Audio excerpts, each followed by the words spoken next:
Bakunzi ba RIP TV turabaramukije amazina yanje nitwa Vestine Bigirimana Furnace nkuko mubimenyereye ni jewe tugiye kuganira ku majambo y'Imana nibaza ko aza kudufasha kuva hamwe tuja handi. Rero tudatebeje kadusenga Imana. Data mwizina rya Yesu ndagushimiye kuri umwanya mwiza uduhaye, ndagushimiye kuri mwene data ariko arakurikirana bino biganiro bya RIP TV. Ndabasenge kugira ngo abagwayo bakize, Mana abihebuye ubashire mu intege kugira ngo Mana babandanye bagukorere. Kandi mwami wanje reka mwemwera manuke avuge ivugire, reka mwemwera tubwire ibyo dukwiye kumenya kugira ngo mwami wanje abantu bawe bitegure babeho bazi ubugombe bwawe kuri bo, ni mu izina ryawe rya Yesu, amen. Rero natanguye mvuga kubijanye n'ukuntu Imana yaremye inosi, irema ibintu byose birimwo, ngo iraraba isangana ibintu biri parfait. Irema umuntu imuha kuba muri Eden, iramukunda urukundo rwinshi cyane. Ariko umwana w'umuntu hagera igihe aracumura.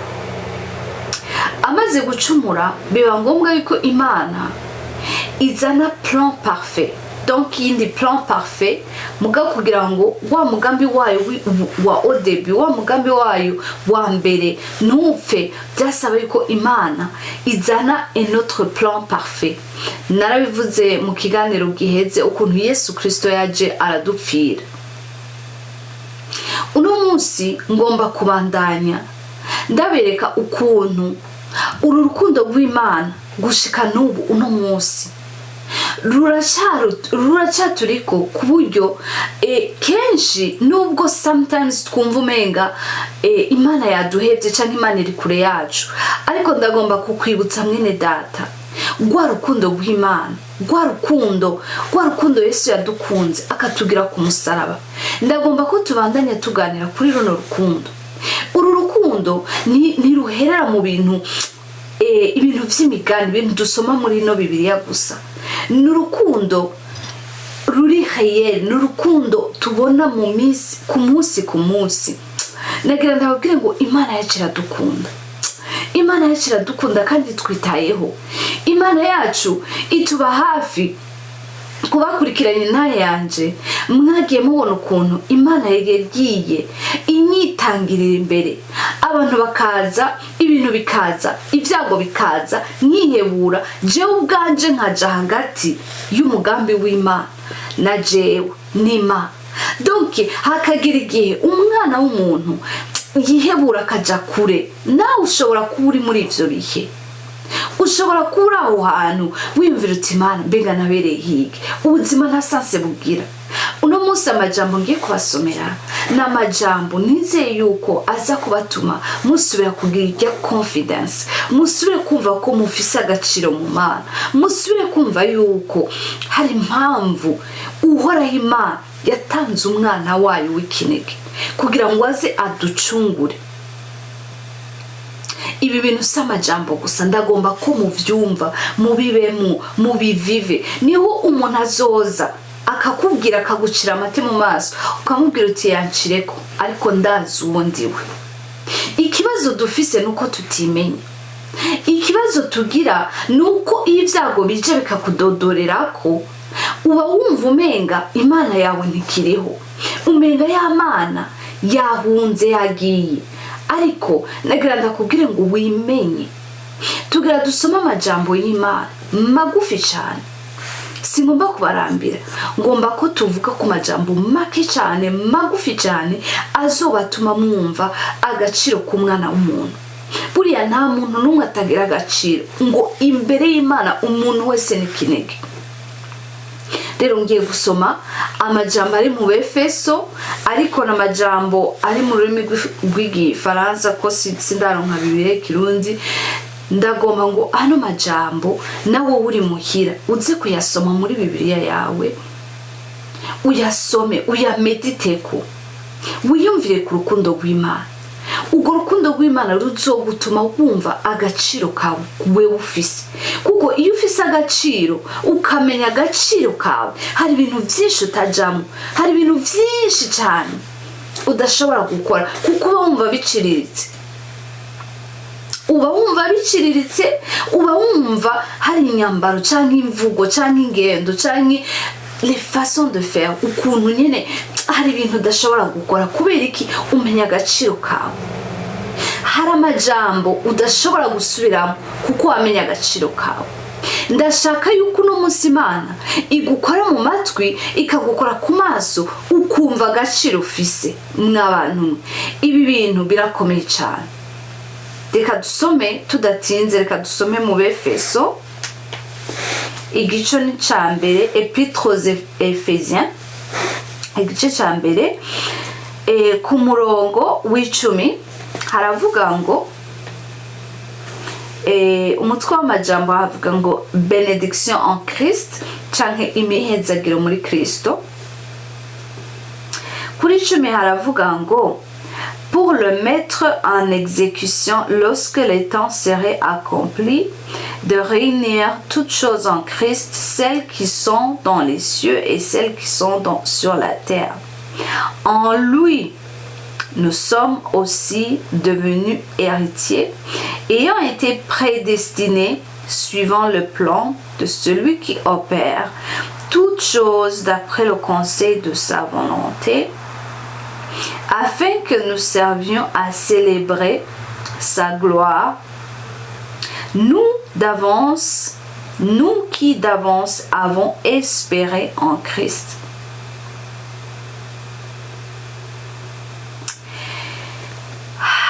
Aya majambo arakomeye cyane, reka ndayasubiremo kugira ngo tuyumve.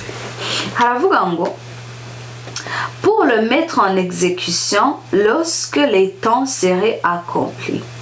Aha Imana ikivuga ngo kuri volonté yayo canke ku bugombe bwayo, ngo Imana ngo kugira ngo ibushikane en exécution canke ubugombe bw'Imana bube en exécution lorsque les temps seraient accomplis, ngo igihe gishitse.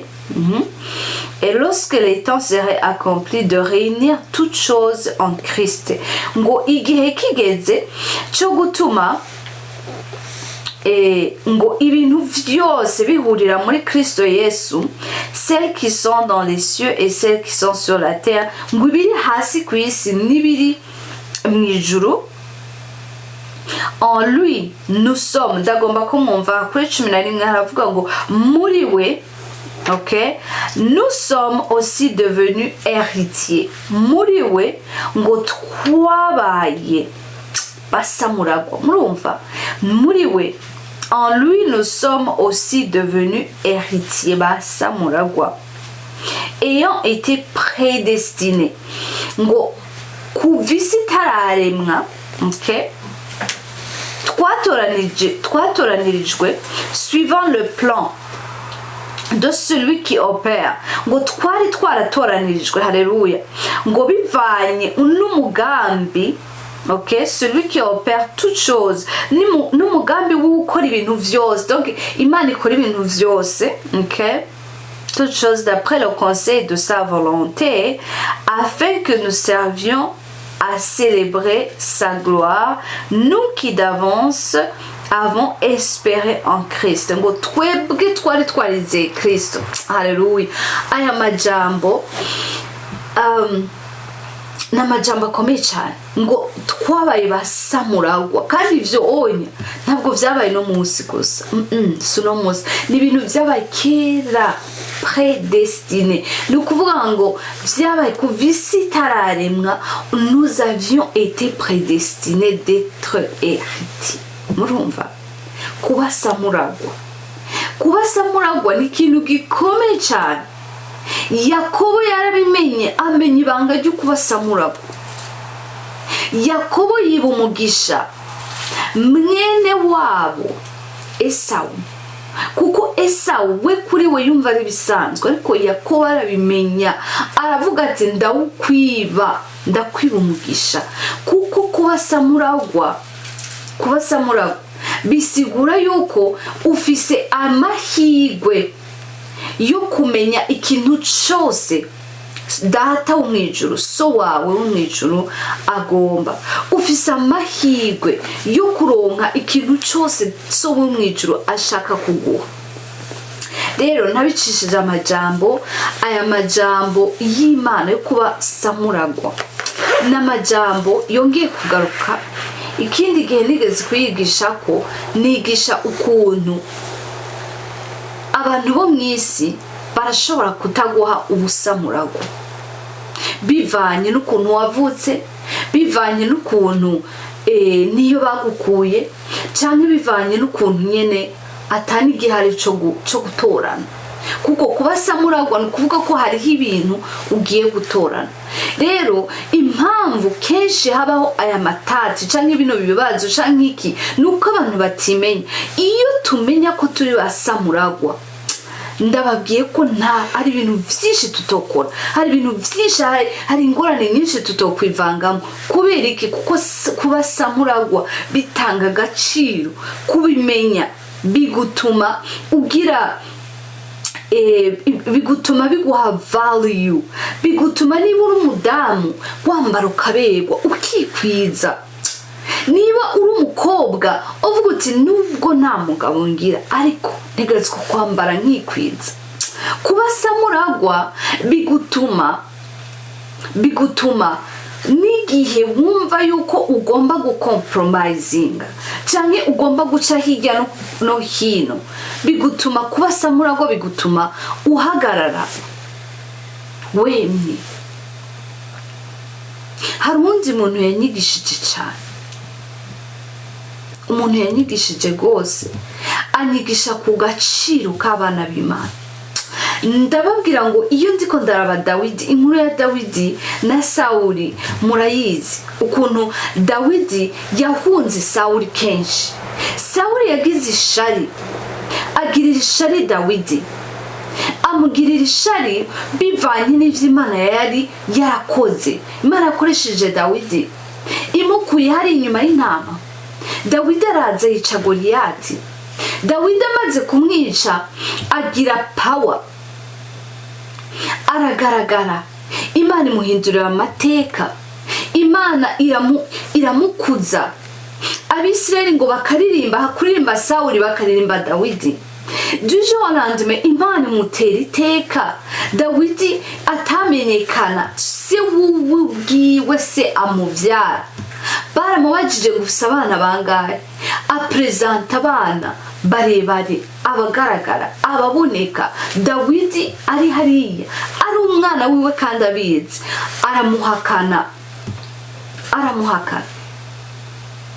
aramuhakana kuko yari umwana yari yaravutse mu buryo butazwi n'amategeko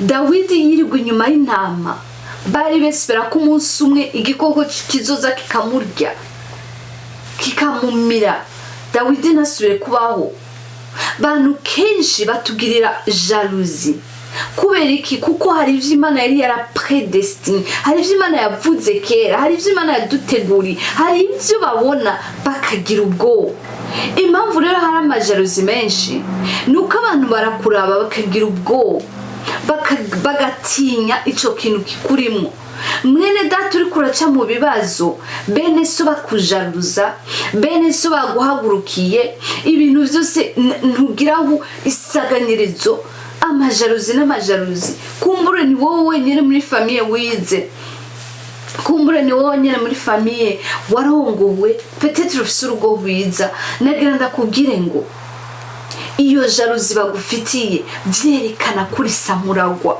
tambuka nka Samuragwa vuga nka Samuragwa numere nk'uko Imana gushaka duza amastandard y'ubuzima umenye kuri Samuragwa kuko iyo uri Samuragwa w'ikintu canke w'ahantu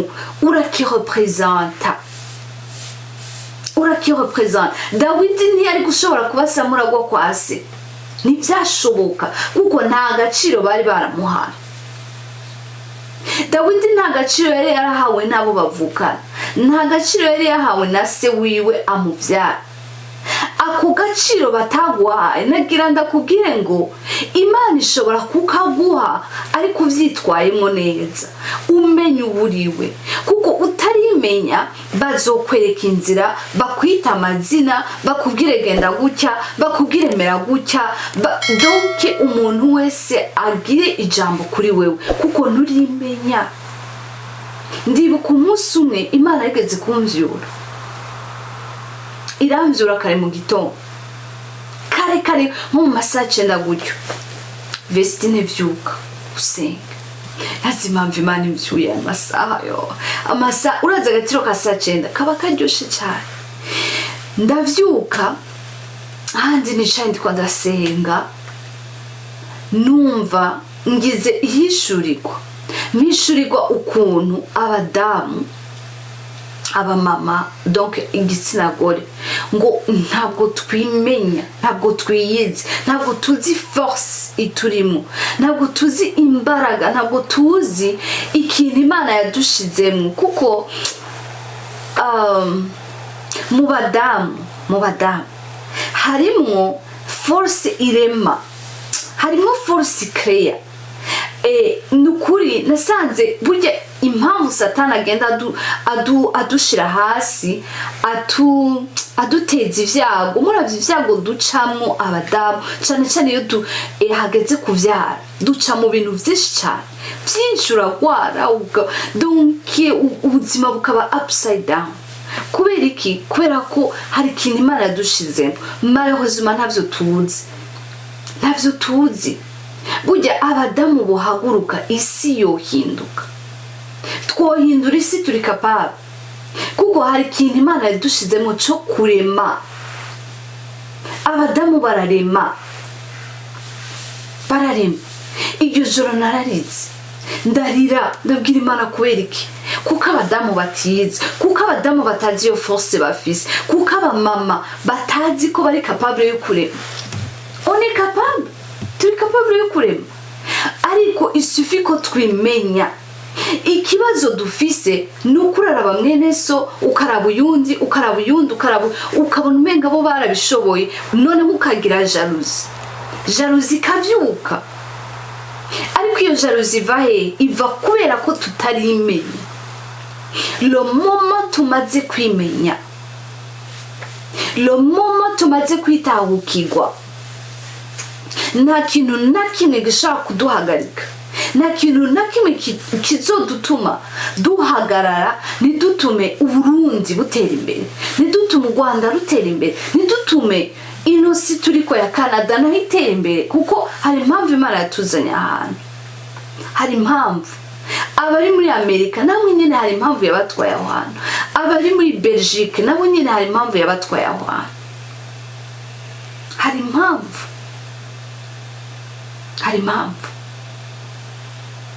hari impamvu rero nize ku majambo y'ukuntu Dawidi ngo yari yarisobanukiwe aravuga ati nubwo muri ko muca intege nubwo muri ko murancecekesha Imana idufashe abantu bacecekesha abandi Imana idufashe cyane nimureke kugira jalousie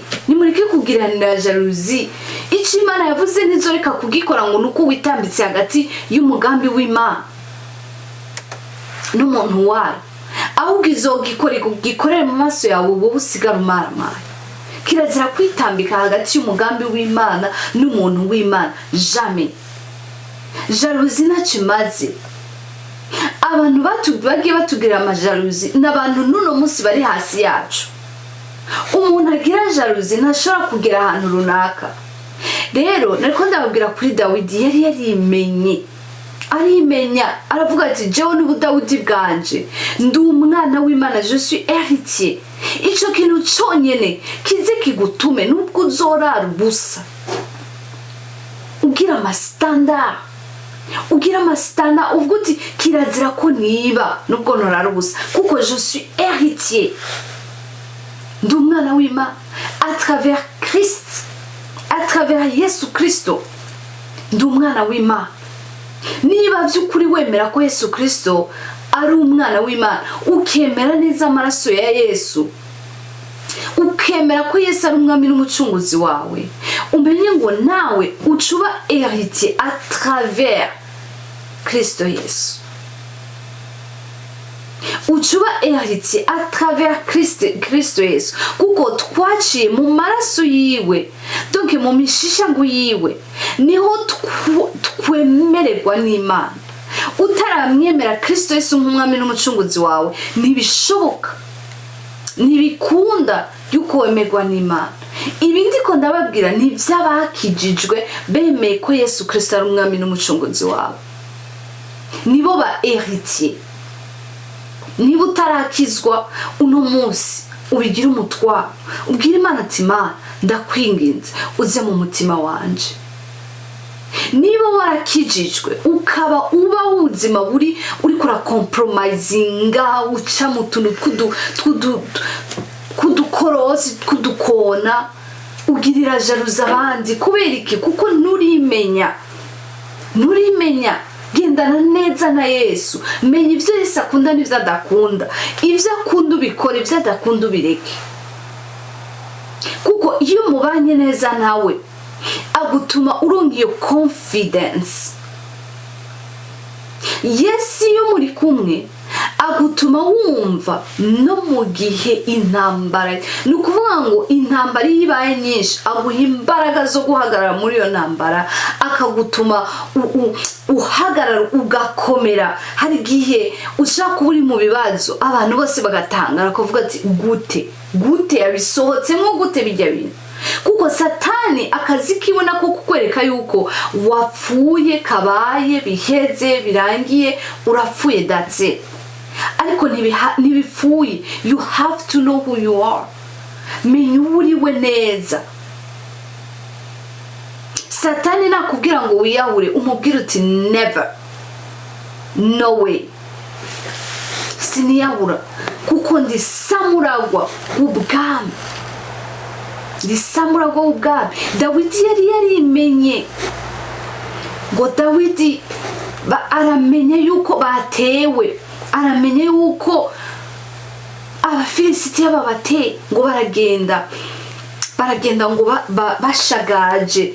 Umva Abafilisitiya bari hamwe n'Abisirayeli barahandi, ngo bishwe n'ubwo, batekewe n'ubwo. Amajambo singiye kuyasoma kuko ni maremare, kandi singomba ko ndabakorera ama video maremare cyane kuko ndazi ko namwe muba mufise ibindi mukora.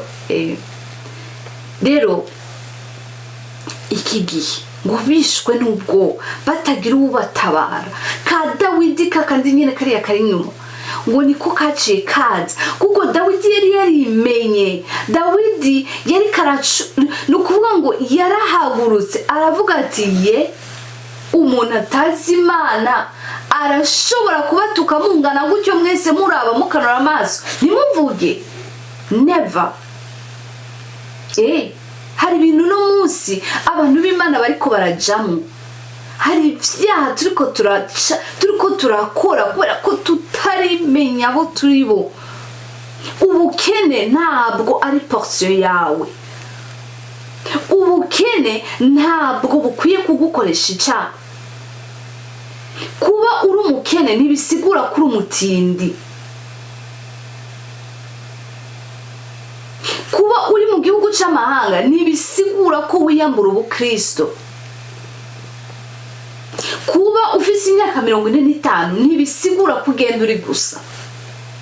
Ni wimenye uno munsi, wimenye utangure witahukigwe, utangure umenye ukugenda uduza amastanda. Naco bitwaye ko abantu bose bazokwanga, naco bitwaye ko abantu bose bazokuvuga, naco bitwaye ivyo bakuvuga ivyo ahubwo ivyo utamenya nivyo vyinshi, bijya umenya nibikeye.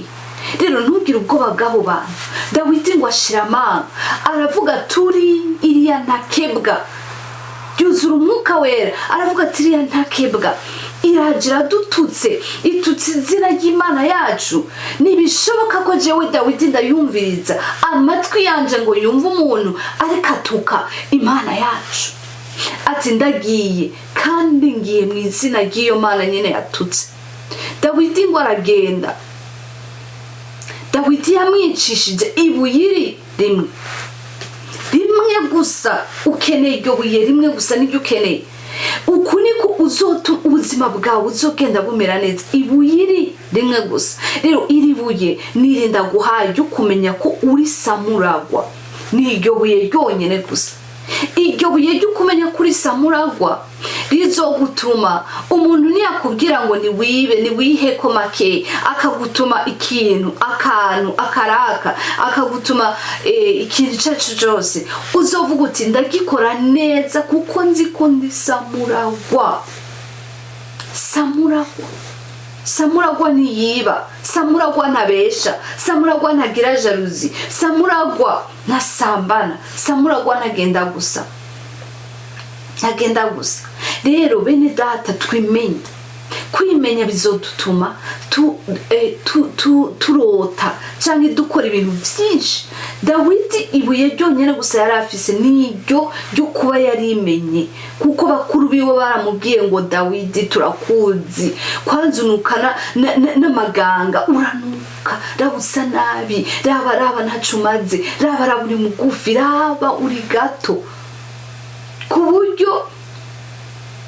buryo Dawidi yabumviriza niyumviriza icyo Imana yavuze ntamenye ngo abe yarimenye Dawidi uno munsi ntituba two turamuvuga Dawidi ntiyari kuba umwami Dawidi ntiyari kugeraho hagira igihe na Sawuli amugirira jalousie rero iyo umuntu akugiriye jalousie menya neza yuko umuruta abantu bagiriwe jalousie nagomba ndababwire ngo mumenye neza ko muri hejuru kandi guma hejuru kuko kumanuka bisigura ngo ucugerageza kumera nkabo ariko ntumere nkabo Mwami Yesu adufashe atugirire neza niba utarakora like comment na share na subscribe ubikora kakanya ndabakunda shalom